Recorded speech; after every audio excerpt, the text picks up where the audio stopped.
Darren Till just slept Luke Rockhold. Tony Ferguson won a fight in 2025 and Dillon Danis submitted his opponent in 15 seconds. Insane Misfits event. A ton of MMA fighters involved. And we're going to go through all of it in today's video. Starting with, as much as I want to get to, Tony Ferguson's win in a combat sport in 2025.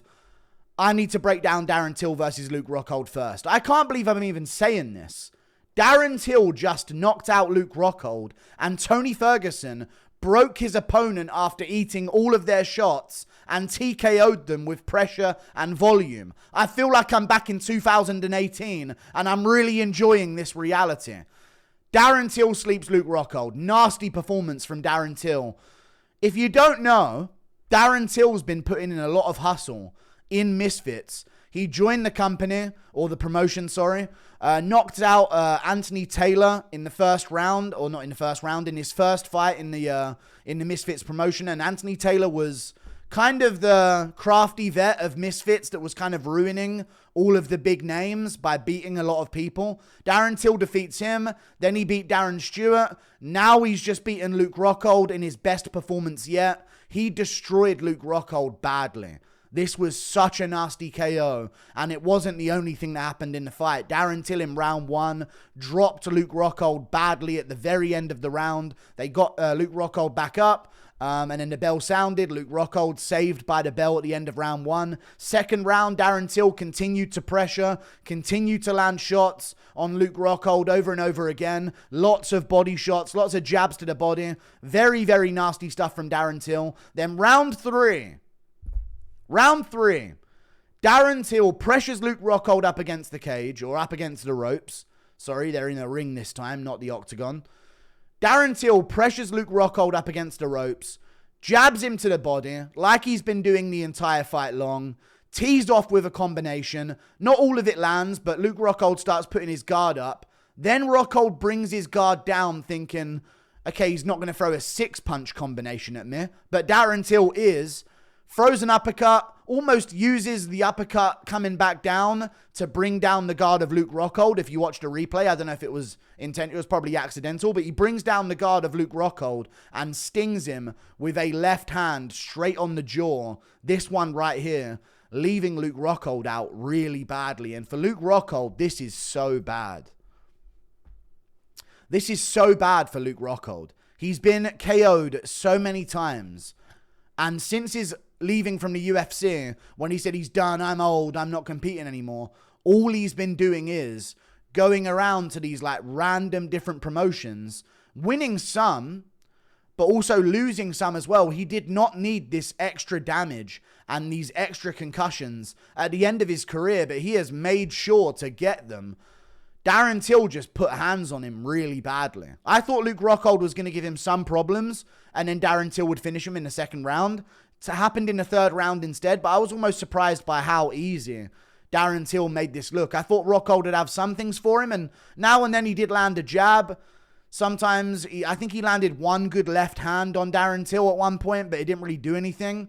Other than that, it was just Darren Till backing him up, jabbing him to the body, and stinging him with nasty shots. When Darren Till wants to land his left hand, he does just land it on his opponents. I know that, Luke Rockhold's boxing skills are interesting, and, his stance and his lead hand defense is always really bad and has always been really bad. He's always been prone to getting caught by left hands right on the chin. Jan Blachowicz caught him with it. Michael Bisping caught him with it. Darren Till's just caught him with it as well. It happens a lot to Luke Rockhold, so add this one to the record. Another left hand landing on Luke Rockhold's chin.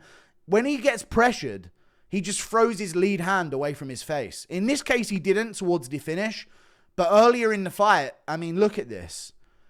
When he gets backed up, he just leans. And I guess it's from being a taller opponent for the majority of his career. He's obviously gotten away with that, just leaning out of the way of shots. Adesanya has a bit of a habit of this as well. But I think he has a better chin than Rockhold.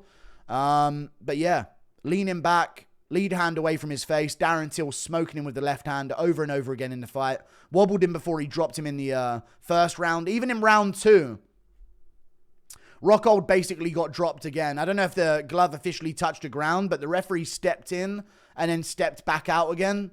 Really weird situation until nearly finished Rockhold in round 2. Eventually flatlining him in round 3. I like this for Darren Till. I really like this for Darren Till. Leaves the UFC. You think the end is there. You know what I mean? Block asset this. What's Darren Till really got going on? Get us into Misfits. And he's made a new career for himself. Like a new career. This is a new run for Darren Till. And he's kind of the man of Misfits right now. When you look at Misfits, KSI ain't fighting no one. What's really going on? I'm just waiting for every Darren Till fight pretty much. You know what I mean? I'll find out what happens after him versus Darren Stewart. But for this, I was amped up. They sold it. They hyped it up.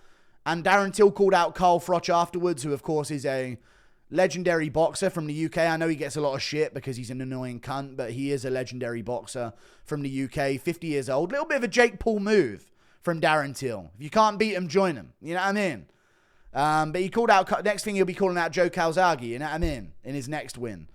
But Darren Till won, called out Carl Froch. I don't really want it to go in that direction. I know he's angry at Carl Froch for talking shit, I guess, about his boxing. And it would be a cool fight to see. But for Darren Till, I think there's a chance to get some really big matchups here. Like huge matchups. Jake Paul, KSI, something along those lines. I've always wanted to see the Mike Perry fight, and that is something they can always fall back on if they want to. But I reckon if Darren Till gets like a big name in his next fight, even like a Tommy Fury, if he could beat Tommy Fury, I know they were booked against each other before and it never ended up happening. Tommy Fury bitched out. He's a pussy. But if that ends up happening and Till gets a win, he'll be primed for like Jake Paul to call him out if Gervonta Davis beats Jake Paul, or KSI to get a fight with him. So if Darren Till keeps winning and keeps getting these big wins, I want him back in the UFC. Now, maybe this is like not going to happen because this could be like this is maybe a crazy accusation, but this could be the start of TRT Till. You know what I mean? I've never seen shoulder veins like that at middleweight in the UFC, Darren. He's locked in and focused. Maybe it's the grappling he just fucking hates. And now that all he gets to do is throw hands, he's having a lovely time in the gym and he's really enjoying and training. Who knows? But I reckon Darren Till, if he keeps winning and he gets another big win here, get him in the UFC again. Get him back in the UFC. I'd like to see it. You know what I mean? As you guys remember, he asked to be let go and he wasn't cut from the promotion. So get him back in if he gets another big win. But that's what I want for him. I don't want Carl Froch. I want like KSI, Jake Paul, big fights, because I reckon Till would fucking smoke him. He's always had really nasty hands and he's been proving it recently. A little bit of a tough time against Darren Stewart because he just wasn't knocking him out. And then Darren Stewart started to pressure back and then he basically knocked him out at the final seconds of the fight, winning the fight for himself. But this one, he looked really good. He looked in full control. He looked massively improved. The body work was way better than we've seen from him in his previous boxing matches. And Rockhold looked in shape and big for this fight as well. So really impressive from Darren Till. Nasty hands. Get him a big matchup. And if he wins it, let's get him back in the UFC. His career ain't done. He's still got it. He's still in his prime. It feels like he's still in his his athletic prime. Like he's not left that window yet. And he's not that old. I think he's like maybe pushing his mid-30s at this point, but Till's not that old right now. So we'll see what happens next for him. Nasty KO win over Luke Rockhold. Tony Ferguson defeats Salt Papi, becomes a Misfits champion in his debut. Just Tony Ferguson things, type of guy to become a champion in his debut. Defeats Salt Papi. There should be some context to this though, because I did have a problem with it, but I don't have a problem with it at the same time. The Misfits refs here, I swear they must go for like a mental home for people with Alzheimer's and just pick out 3 old men and tell them you're reffing fights tonight. I don't know what the referee's doing, ever. But Salt Papi was lighting Tony Ferguson up in this fight. He was stinging him in the first round with those left hands. Over and over again, I was wincing, I was worrying. But Tony Ferguson was eating them. You know, he was taking them well. And Tony Ferguson, you know, he's still got his chin. He's a tough cunt, Tony Ferguson. That's what he is. So he's still got his chin. He was eating a ton of left hands from Salt Papi. He even got wobbled on like 3 occasions throughout the first 2 rounds. But he ate them well. And he stayed in the pocket. And he stayed pressuring Salt Papi. And in round 3, even though Salt Papi had won the first 2, round 2 was a little bit better for Tony. But he still got hit with the better shots. Even though Salt Papi was on the back foot. Towards the end of round 2 and throughout round 3, Ferguson started pressuring him really bad, and you could see Salt Papi start to look concerned. Ferguson was jabbing over and over again, keeping the volume out there. I think he felt Salt Papi's power drop a little bit and thought, if I can take it when he's fresh, I'll be able to take the shots when he's not really easy. And he started walking forwards and just walking down Salt Papi. The stoppage was just insane. It was one of the earliest stoppages I've ever seen. Do I think Tony would have eventually beaten Salt Papi in that fight? Yes. But he could have got caught, Salt Papi was well in there. He was in that fight. He covered up for like 5 seconds while Ferguson wailed on him up against the ropes. And this is an event where they've been doing standing 8 counts, by the way. People that get wobbled on the feet, they would give a standing 8 count. That's what they were doing in this event. I don't know if that would have applied to this fight, but I don't know why they stepped in at all. I have no idea why they stepped in. Maybe the referee was operating under the condition that this is some TikTok kid and Tony Ferguson's a real fighter. And that is the case. But I reckon Salt Papi would have easily survived that 3rd round. Maybe he would have gotten beaten up a bit. But let us see the beating him up part, I'm hyped for this. I was very hyped for Tony Ferguson's win. And I'm so happy to see him win. He dropped to his knees in the ring and was emotional afterwards because he hasn't tasted victory in so long. But I'm really happy for Tony. I just wish I would have got that moment. I feel like I was just in the 3rd round. I was like, oh my God, Tony's actually starting to do really good. Oh my God, Tony's putting on the pressure. And then we never got a moment where I could say, Tony's beating the shit out of him. He dropped him again. Like, we never got any finishing sequence because this dumb, geriatric, Alzheimer's-ridden ref just stepped right in there the second that Tony landed like 5 punches while Salt Papi covered up behind his guard. It was one of the worst stoppages I've ever seen. I'm happy he did it. He's a Tony Ferguson enjoyer. Unk's got a stick out for the other Unk in there, so I'm not complaining that much. I just feel like I was robbed of like a whole round of a whoop-ass from Tony Ferguson, Round 4, if they would have made it there, Ferguson would have looked like vintage Tony. Walking down Salt Papi, beating the shit out of him, dropping him twice, finishing him off. We need to see that, man.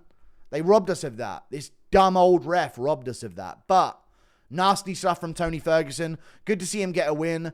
Dillon Danis jumped in the ring afterwards. They were talking back and forth. Maybe they could do him versus Dillon Danis. I don't know what I want to see from Tony, though. But fun fights. Dillon Danis, why not? They'll talk shit. They'll build it up.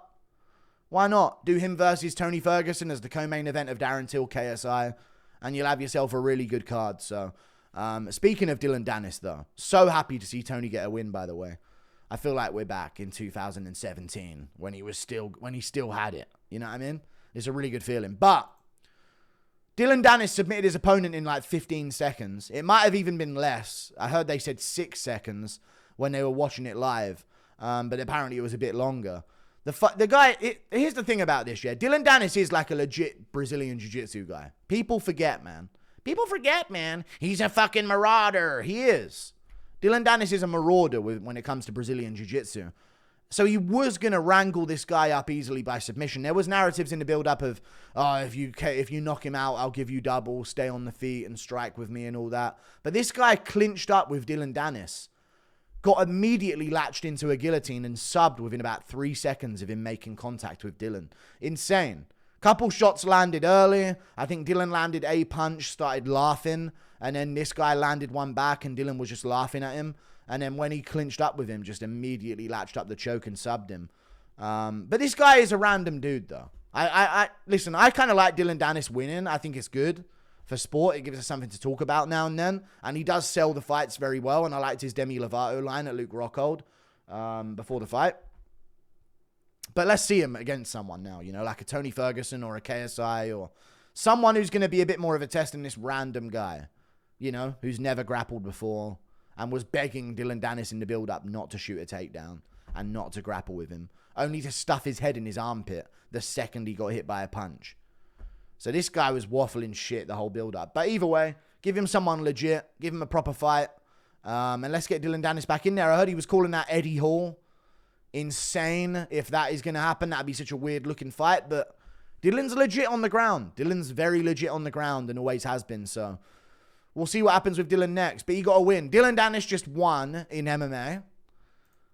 Tony Ferguson won a combat sport fight in 2025. And Darren Till was fucking smoking everyone at Misfits. He's actually a nutty, savage cunt when it comes to just boxing, which is really cool. I'm so happy for Tony, though, man. I've been watching him over the past few years, and I've been so sad watching the downfall. And I really thought Salt Papi was going to piece him up and finish him. And that was what it was looking like was going to happen until like halfway through the second round. I did say, however, in the build-up, although I think Tony's going to lose because I think his chin's going to be up in the air and he's going to keep getting stung by that left hand, which he did, I did say Salt Papi's kind of shit scared of him. I did notice that in the build-up. I don't know if anyone else has been watching any of the build-up of this, but they post face-to-faces because they actually care about promotion, UFC. And Salt Papi was shit scared of Tony. Like, when Tony got annoyed, he kind of had, like, a panicked look on his face. So, even though he's got slick hands and he's, like, a capable boxer, I do think he is a bit of a... He's got that quit in him. You know what I mean? We saw it in another fight as well recently in his career. But, career? What am I even talking about here? But Tony Ferguson wins. Amazing to see. Dillon Danis gets it done as well. A decent night. Joey Essex won as well, guys. You guys know about Joey Essex? People forget, man. Joey Essex. He's a marauder, folks. He's a killer. Elite of the elite. Nah, I'm kidding. But they had a decent scrap, so good for him. Good win. But yeah, Darren Till. Get him some legit fights. Get him some big names. Andrew Tate, Jake Paul, KSI. You get him in those fights, I'm putting full promotional value behind Darren Till. Get him one of those big fights, and I'm putting full promotional value behind it. We got to get Till back on top. And he's on top of Misfits right now, so he's doing his thing. Like and subscribe. Luke Rockhold, please fucking retire.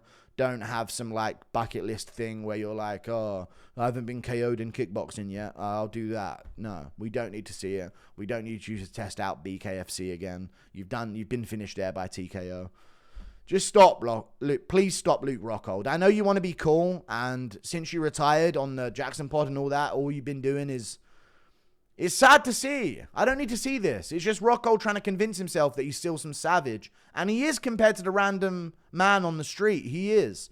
But you ain't got the chin for this, man. And you've been KO'd a lot.